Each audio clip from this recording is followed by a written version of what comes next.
Hello and welcome to today's edition of Daf Yomi. Thanks for joining me. Let's dive straight in. Bava Metzia Daf 96 Omid B. Sho'er Havei or Zocher Havei. Is he like a borrower? Is he like a renter? Rava said to Rami Bahama, commensurate to the sharpness of his mind is the extent of his error. As whichever way you look at it, he should be exempt. If he is a borrower, this is the case of borrowing an item together with the services of the owner. So what does that mean? Since a wife is obligated to perform household services for her husband, she is considered to be in his service from the start of their marriage. She is then considered to be in service even if she is asleep or on most of the run. The latter commentaries discuss this matter at length.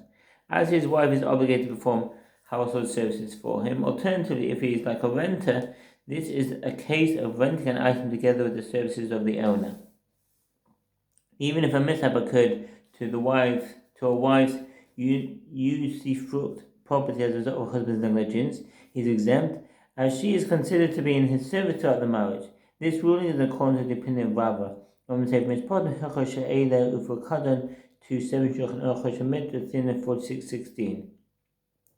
The same reason. Either way, it should be exempt. The Gemara interprets Rami Bahama's question. Rather, when Rami Bahama raised the dilemma, a little personality note here about Rami Bahama. He was a prominent fourth generation Babylonian Amora. The name Rami is a contraction of Ravami. In his youth, he was considered to be one of the outstanding disciples of Rav Chisda and eventually married his master's daughter. Rami Bahama also studied under Rav Nachman and Rav Sheshet, engaging them in halachic discussions. Although Rami Bahama was known for his vivid intellect and his masterful memory of the oral tradition, some of his peers claimed that for all of his brilliance and creativity, he was not sufficiently precise with the halachic problems that he addressed. Rami Bahama enjoyed a close relationship with his younger friend and colleague Rava. After Rami Bahama's death, Rava married his widow, Rav Chisda's daughter. Her daughter was the mother of the Amora Amaima, raised them with regard to a case in which one first rented a cow from a woman and subsequently married her. In that case, she was not working for him at the time he began renting the cow, and so the exemption of borrowing an item together with its owner does not apply.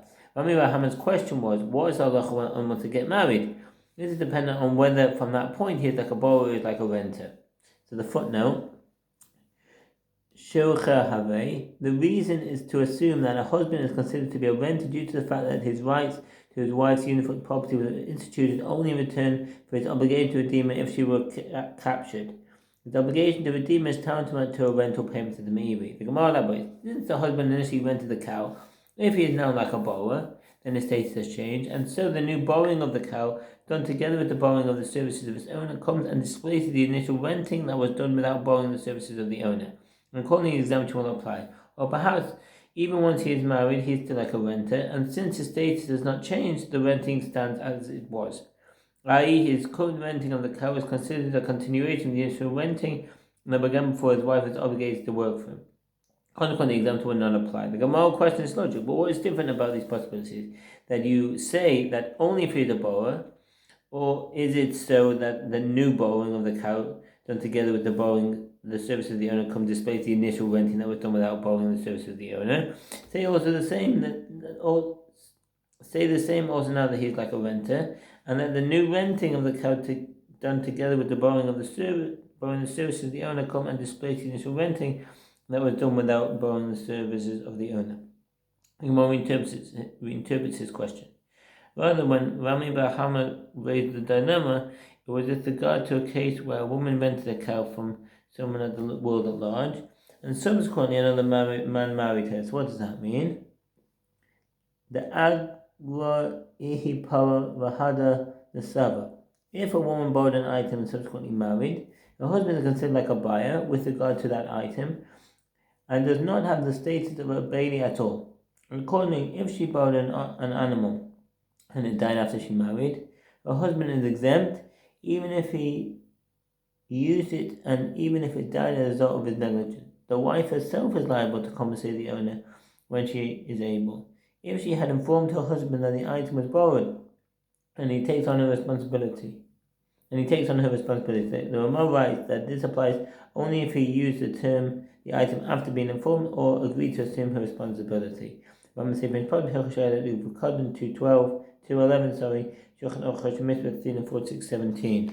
The Gemara explained that the relevance of the dilemma is dependent upon the dispute between the rabbis and Rabbi Yossi concerning a case in which one rents a cow, and then another person borrows it from the renter, and then a mishap occurs to it, see 35a.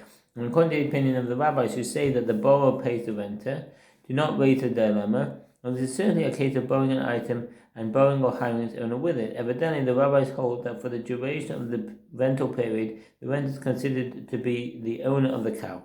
Accordingly, in this case, the woman is considered to be the owner of the cow. Therefore, when a man marries her, he is considered to be borrowing the cow from her at the same time at which she became obligated to work for him. When should you raise the dilemma? Raise according to the opinion of Rabbi Yossi, who says that the value of the cow must be returned to the original owner.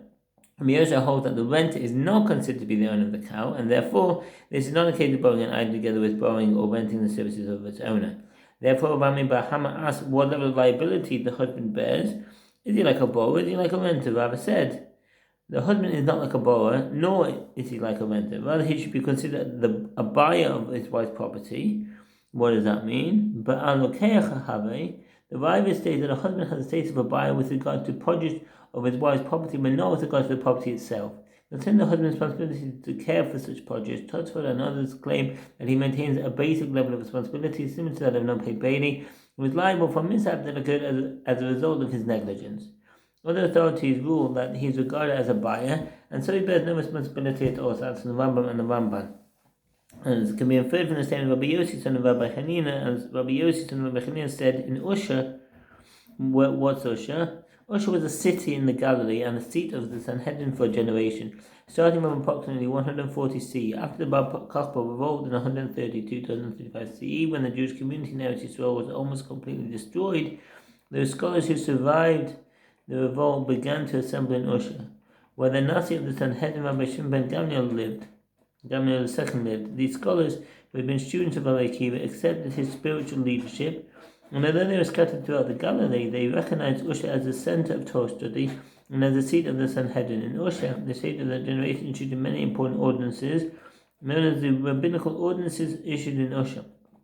These related to various areas of halacha, including halacha of ritual purity and impurity, monetary law. From Usha, the Sanhedrin moved to Sepharim for what was apparently a brief period. The sages instituted, in the case of a woman who sold her useful property during her husband's lifetime and then died, the husband can appropriate the property from the buyers, provided he compensates them for the loss of the purchase. Evidently, the wife's property is considered to be owned by the husband.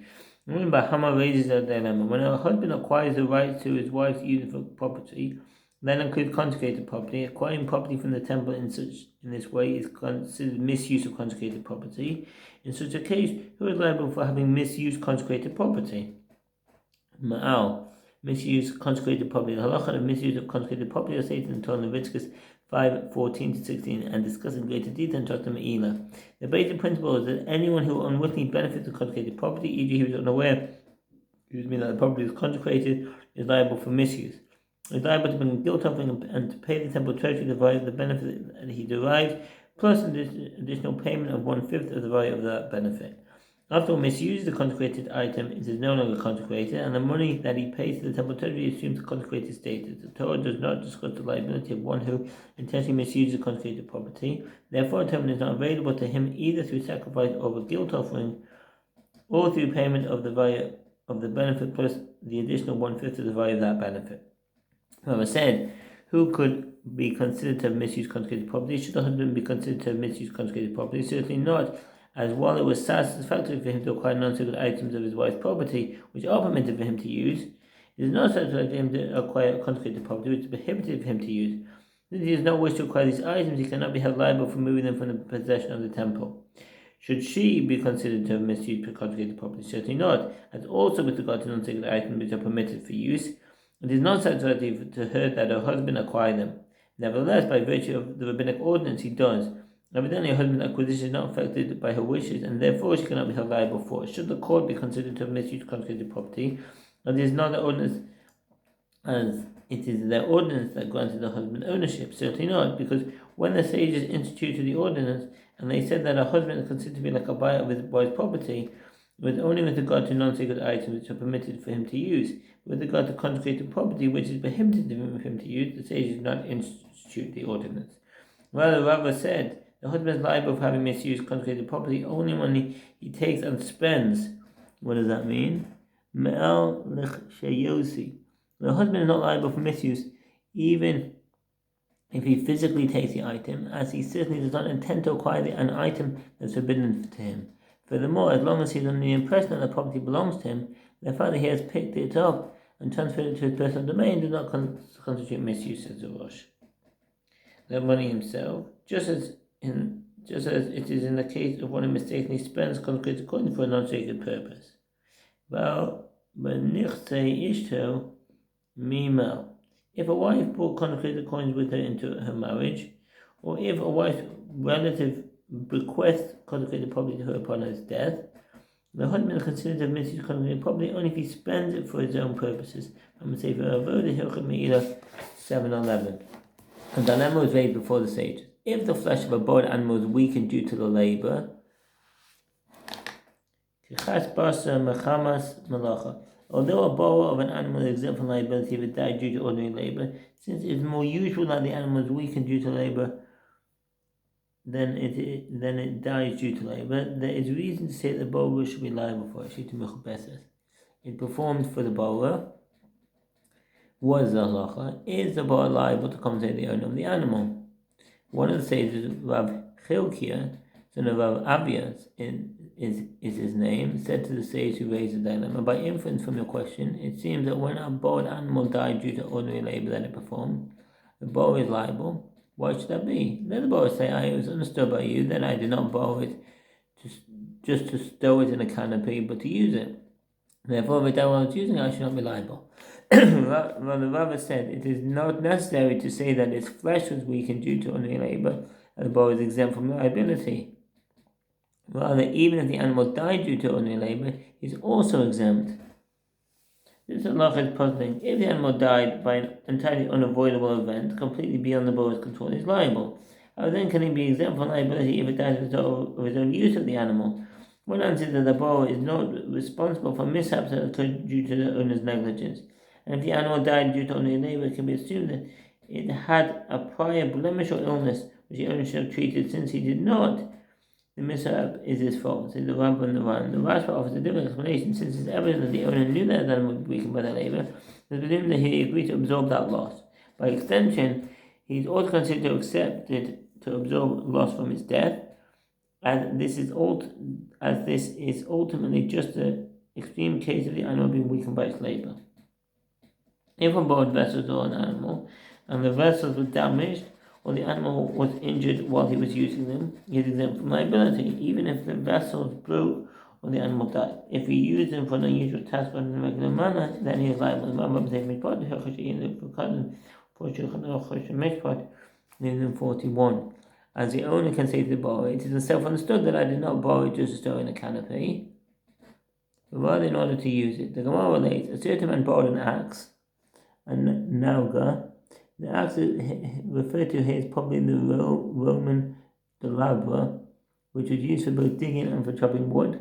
There's a picture here, delabra. Another it broke. The borrower came before Rabbi for judgment, who said to him, go bring witnesses. Ayase Hade. The Rabbi advised that since the incident occurred in a place where witnesses are available, the borrower is exempt from an oath but must provide witnesses. Others claim that even in a place where it is clear that there are no witnesses, judges start the inquiry by asking about witnesses. And says it's preferable to decide a matter on the basis of testimony rather than by means of an oath to the Meiri. That you do not deviate from its regular use, and you will be exempt from liability, as this is comparable to a case of an animal that died due to ordinary labor. The Gemara asks, if there are no witnesses, what is halacha? The Gemara provides a precedent commonly heard similar cases with the incident in which a certain man borrowed an axe from another and it broke. The borrower came before Rav for judgment, who said to him, go and pay the entire value of a proper axe. What does that mean?